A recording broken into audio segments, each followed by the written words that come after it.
സംസ്ഥാനത്തെ വിദ്യാലയങ്ങൾക്കാകെ മാതൃകയാകുന്നു അട്ടപ്പാടി അഗളി സ്കൂൾ. വിവിധ മേഖലകളിൽ കഴിവ് തെളിയിച്ച പ്രഗത്ഭരുമായി സംവാദത്തിന് വേദിയൊരുക്കുന്ന ലോകം അഗളി സ്കൂളിലേക്ക് എന്ന പരിപാടി വിദ്യാർത്ഥികൾക്ക് പുതിയ അനുഭവം നൽകുന്നു. ശിശുദിനത്തോടനുബന്ധിച്ച് ഓൺലൈനായിട്ടാണ് പരിപാടി ആരംഭിച്ചത്.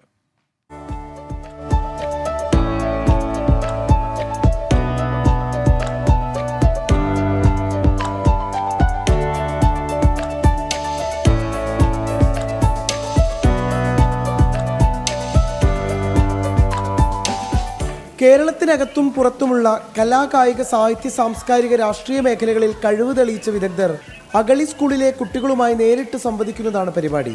സ്കൂളിലെ ഇൻഡിവുഡ് ഫിലിം ക്ലബ് അംഗങ്ങളുടെ നല്ല ആശയമാണ് ഇന്ന് കേരളം മുഴുവൻ ശ്രദ്ധ നേടിയ പരിപാടിയായി മാറിയിരിക്കുന്നത്. സ്കൂളിലെ 3D തിയേറ്ററിൽ സൂം മീറ്റിലൂടെയാണ് പ്രഗത്ഭരുമായുള്ള ചർച്ചകൾ നടക്കുന്നത്. ഞങ്ങളുടെ ഒരു പ്രതീക്ഷ അനുസരിച്ച് ഒരു 5 വർഷത്തിനുള്ളിൽ ഇന്ത്യയിൽ മാത്രമല്ല ലോകം മുഴുവൻ ഈ ഒരു വിപ്ലവം പടർന്ന് പന്തലിക്കുകയാണ്. ഒരു ക്ലാസ്സിൽ 50 കുട്ടികളുണ്ടെങ്കിൽ ആ 50 പേര് ഇന്ന് ഒരു സിലബസാണ് പഠിക്കുന്നത്. അത് മാറിയിട്ട് നിങ്ങൾ 50 പേരും 50 കഴിവുള്ളവരാണെന്നും 10 വർഷം അല്ലെങ്കിൽ 20 വർഷം കഴിയുമ്പോൾ നിങ്ങൾ ഇതുപോലെ ഒന്നുകൂടെ ഒത്തുചേരുമ്പോൾ നിങ്ങൾക്ക് മനസ്സിലാവും നിങ്ങൾ ഈ 50 പേര് 50 ഡയറക്ഷനിലേക്ക് പോയവരാണ്. ഇവിടെ വന്നപ്പോൾ ഒരു വ്യത്യസ്തമായിട്ടുള്ള അനുഭവമാണ് കിട്ടിയിട്ടുണ്ടായിരുന്നത്.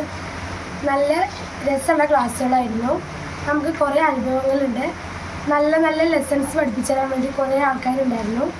ഇതിനോടകം കായിക താരം ശ്രീശാന്ത്, ചലച്ചിത്ര താരം പ്രിയങ്ക നായർ, ഫാഷൻ കൊറിയോഗ്രാഫർ ഡാലു കൃഷ്ണദാസ്, ദേശീയ പുരസ്കാര ജേതാവ് പ്രിയനന്ദൻ, കഥാകാരൻ വൈശാഖ്, സംവിധായകൻ M Padmakumar, KB. Ganesh Kumar MLA തുടങ്ങിയവർ കുട്ടികളുമായി സംവാദത്തിൽ ഏർപ്പെട്ടു കഴിഞ്ഞു.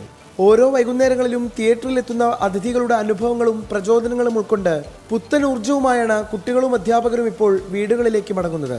വരും ദിവസങ്ങളിൽ കൂടുതൽ അതിഥികൾ കുട്ടികളെ കാണാൻ എത്തുമെന്നാണ് സ്കൂൾ അധികൃതർ പറയുന്നത്. 24 Palakkad.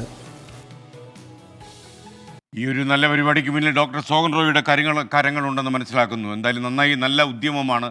Thank you doctor Sohan Roy.